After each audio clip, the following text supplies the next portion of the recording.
की कबूलियत के लिए दो बुनियादी चीज़ें जहन में रख लें जिनके बगैर इंसान का कोई भी अमल कबूल नहीं हो सकता। एक वो है इखलास का होना और नंबर दो है सुन्नत के मुताबिक होना। ये दो चीज़ें तो बहुत ज़्यादा ज़रूरी है ना, इखलास और सुन्नत के मुताबिक होना। अगर किसी के अमल के अंदर इखलास नहीं है, रियाकारी आ गई, अगरचे उसका अमल सुन्नत के मुताबिक हो लेकिन रियाकारी उसके अंदर हो, तो फरमाया आमिलतुन नासिबा। कुरान कहता है बंदा काम कर कर के थक चुके, निशान पड़ चुके, माथे पे निशान, पाँव पे निशान, घुटनों पे निशान, हाथों पे निशान, इबादत कर कर के निशान पड़ चुके, लेकिन रब का कुरान कहता है तस्ला नारन हामिया, वो जहन्नम का ईंधन बनेंगे। अल्लाह उनको जहन्नम के अंदर जो है वो फेंकेगा। तो ये बड़ी एक अहम बात है, ठीक है, कि इंसान अमल करे और जहन्नम में चला जाए। ठीक है, क्यों गया वो जहन्नम में? उनके आमाल में रियाकारी थी, दिखलावा था, इखलास नहीं था। नंबर दो है सुन्नत के मुताबिक होना। ठीक है, एक बंदे का अमल इखलास से भरा हुआ हो, लेकिन अगर वो सुन्नत के मुताबिक भी नहीं है तो वह बिदत है। कुल्लु बिदअतिन ज़लाला व कुल्लु ज़लालतिन फिन्नार। बिदत भी इंसान को जहन्नम के अंदर ले जाती है। इसलिए कम अज़ कम इन दो चीज़ों का होना, इखलास का और सुन्नत का होना, इंसान के अमल के लिए बहुत ज़्यादा ज़रूरी है। असल में इंसान के लिए सबसे बड़ा ख़तरा पता क्या चीज़ है? शैतान का जुमला सबसे बड़ा ख़तरा है जो इंसान के लिए दीनी लिहाज से। शैतान का वो जुमला सबसे ज़्यादा ख़तरनाक है, जो जुमला उसने बोला था जब अल्लाह ताला ने शैतान को निकाल दिया था, धुतकार दिया था, उसने सजदा नहीं किया, अल्लाह ने उसको निकाल दिया। उसने एक जुमला बोला था, उसने दो जुमले बोले थे। एक जुमला उसने ये बोला था, ऐ अल्लाह तू मुझे यहाँ से निकाल रहा है ना, तो मैं क्या करूँगा, लाक़ुउदन्ना लहुम सिरातकल मुस्तक़ीम, मैं तेरे बंदों के रास्तों में बैठूँगा। बंदे आएंगे ना इबादत करने के लिए, कोई भी नेकी का काम करने के लिए, मैं उनके रास्ते में बैठ जाऊँगा और मैं उनको इबादत नहीं करने दूँगा। पहला मेरा मिशन ये होगा, पहला मिशन ये है। और अगर कोई फिर भी इबादत के लिए जाएगा तो ऐ अल्लाह मेरा दूसरा मिशन क्या होगा? उसने मोहलत मांगी थी अल्लाह ताला से इस काम की। दूसरा मिशन उसका क्या होगा? लउज़य्यिनन्ना लहुम फ़िल अर्ज़ व लउग़वियन्नहुम अजमईन।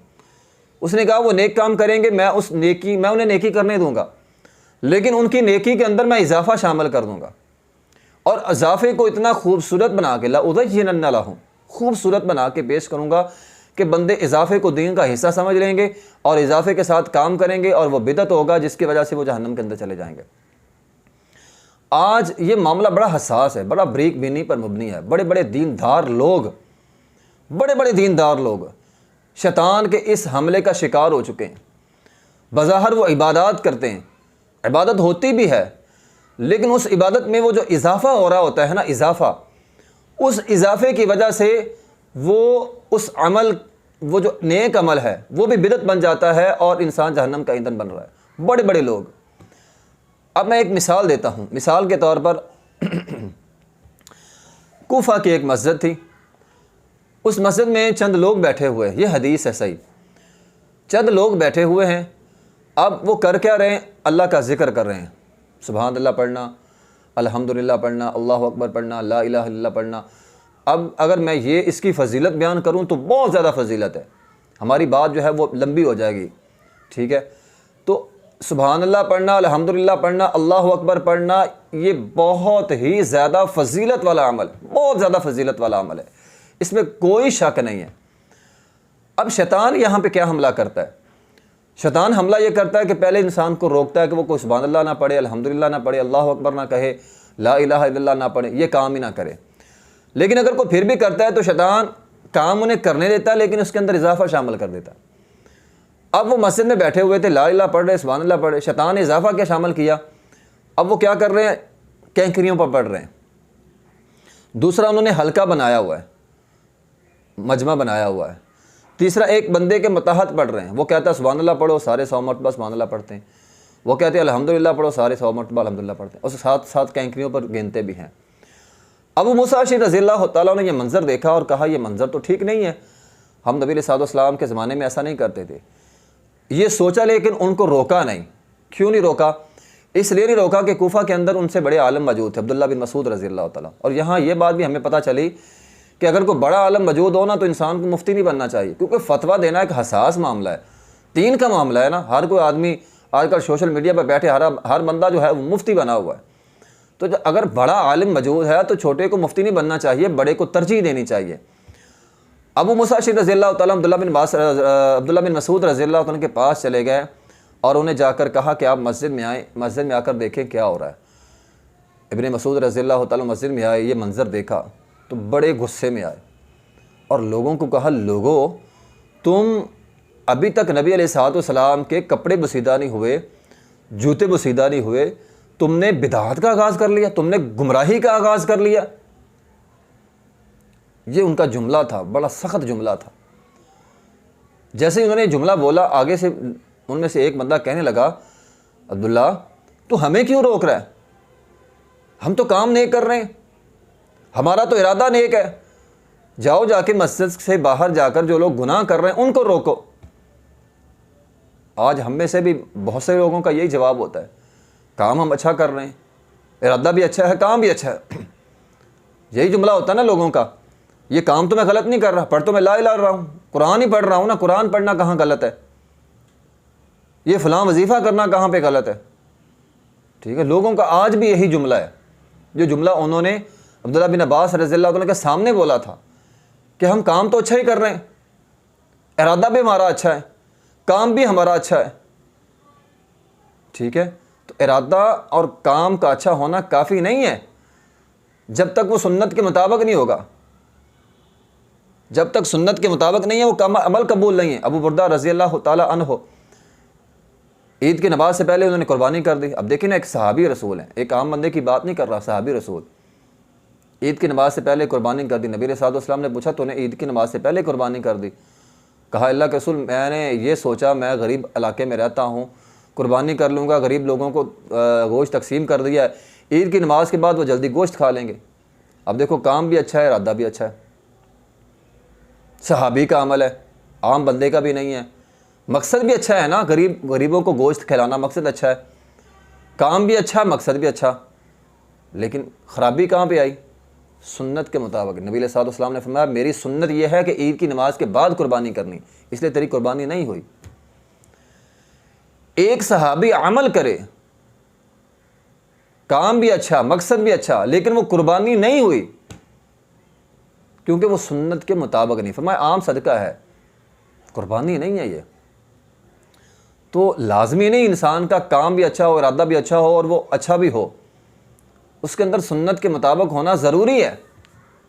और अगर वो नई चीज़ शामिल कर दी अपने दीन में तो वह बिदअत हो जाएगी। यहाँ ये बिदअत क्यों नहीं बना? इसलिए नहीं बना कि आम जानवर ज़िबा करके गरीबों को खिलाना ये साबित था। तो फरमाया ये तेरा अमल साबित है, ये तूने अमल एक कर लिया, इसका सवाब तुझे मिलेगा, लेकिन इसको कुर्बानी कहना ये गलत है, ये कुर्बानी नहीं होगा। ठीक है, तो लोगों ने अब्दुल्ला बिन मसूद रज़ी अल्लाह ताला कहा, हम काम तो अच्छा ही कर रहे हैं। अब्दुल्ला बिन मसूद रज़ी अल्लाह ताला फरमाने लगे कि बहुत सारे ऐसे लोग जो बज़ाहिर जिनका इरादा नेक होता है लेकिन उनको नेकी नहीं मिलती। अब वहाँ से चले गए। इस हदीस के रावी हैं अबू सलमा रहमहुल्लाह ताला, ये ताबी हैं और अब्दुर्रहमान बिन औफ रज़ी अल्लाह ताला उनके बेटे हैं। ये आगे बयान करते हैं कि लोग रुके नहीं, लोगों ने ये सिलसिला जारी रखा और मैंने उन लोगों को देखा बिरबाद में, जंगे सफ़ीन में, जंगे जमल में, यही लोग खारजियों के साथ मिलकर सहाबा इकराम पर तीर बरसा रहे थे। यह है बिदत का अंजाम। बिदत आगाज़ छोटे छोटे कामों से होता है, फिर इंसान आहिस्ता आहिस्ता बढ़ता जाता है, बढ़ता जाता है, बढ़ता जाता है, हत्ता कि इंसान बड़े जराइम का इर्तिकाब कर लेता है। हमारे माशरे में क्या होता है, जनाब हम तो मिलाद ही मना रहे हैं, जश्न मना रहे हैं। शुरू में मिलाद और जश्न, आहिस्ता आहिस्ता काम बढ़ता गया, आहिस्ता आहिस्ता मर्द और औरतों का इख्तलात हुआ, आहिस्ता आहिस्ता फहाशी को इसमें फहाशी हुई, ठीक है, बेपर्दगी हुई, फिर आहिस्ता आहिस्ता जो है वो ढोल पीटना शुरू कर दिया गया। अब डांस होने लगे हैं, मुजरे होने लगे हैं, बाकायदा लड़कियों को तैयार करके बैठाया जाता है, हूर बना दिया जाता है, मस्जिद के सामने डांस हो रहा है। क्या ये मिलाद मुस्तफ़ा है? और जितने भी लोग ये जमा होते हैं सारे, मेरा नहीं ख्याल इनमें से किसी आदमी ने फ़जर की नमाज़ पढ़ी होगी, इल्ला माशाअल्लाह को होगा जिसने फ़जर की नमाज़ जमात से पढ़ी होगी। तो ये है इसका अंजाम, और ये काम सिलसिला आगे पता नहीं कितनी कितनी बुराइयों का जन्म देगा आहिस्ता आहिस्ता। तो आगाज़ छोटे छोटे कामों से होता है, लेकिन उसमें फिर शैतान इजाफा करवाता जा रहा है, और ये सारे इजाफे हो रहे हैं इसमें, डांस का होना और ये पता नहीं क्या कुछ, मिलाद मुस्तफ़ा के नाम पे, नबी अलैहिस्सलाम की बिलाद की खुशी के नाम पे लोग क्या क्या कर रहे हैं। ठीक है, तो इंसान को चाहिए कि इंसान ऐसी चीज़ों से बच जाए। तो दो चीज़ों का होना ज़रूरी है, इखलास भी ज़रूरी है और सुन्नत के मुताबिक होना भी ज़रूरी है। अगर ये दो चीज़ें ज़रूरी हैं, फिर आपका अमल जो है वो सवाब होगा, नेकी होगा, दीन का हिस्सा होगा। अगर ये दो चीज़ें नहीं हैं, फिर आपका अमल ना सवाब है, ना दीन है, ना नेकी का हिस्सा है, बल्कि आमिलतुन नासिबा तस्ला नारन हामिया, जहन्नम का ईंधन बना दिए जाएंगे।